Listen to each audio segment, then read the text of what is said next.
અમદાવાદમાં વહેલી સવારથી વરસાદ વરસી રહ્યો છે। સવારે 6 વાગ્યાથી 8 વાગ્યા સુધીમાં જે વરસાદ નોંધાયો, સૌથી વધુ થલતેજ અને સાયન્સ સિટી વિસ્તારમાં 2-2 ઇંચ વરસાદ નોંધાયો છે। બોડકદેવમાં 1.5 ઇંચ વરસાદ, કઠવાડામાં 1 ઇંચ વરસાદ વરસ્યો, ચાંદલોડિયામાં 1 ઇંચ વરસાદ નોંધાયો, મેમનગરમાં 1.5 ઇંચ વરસાદ, જ્યારે મેમકો વિસ્તારમાં 1 ઇંચ જેટલો વરસાદ નોંધાયો છે। જે આંકડા સામે આવી રહ્યા છે, થલતેજ અને સાયન્સ સિટીમાં સૌથી વધુ વરસાદ નોંધાયો છે। સવારે 6 વાગ્યાથી 8 વાગ્યા સુધીના આંકડા સામે આવી રહ્યા છે।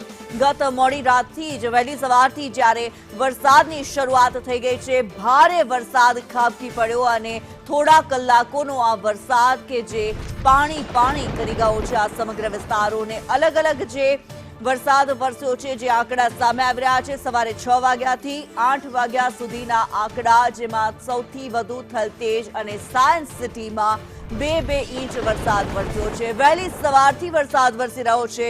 સવારે 6 વાગ્યાથી 8 વાગ્યા સુધીમાં વરસાદના જે આંકડા સામે આવી રહ્યા છે,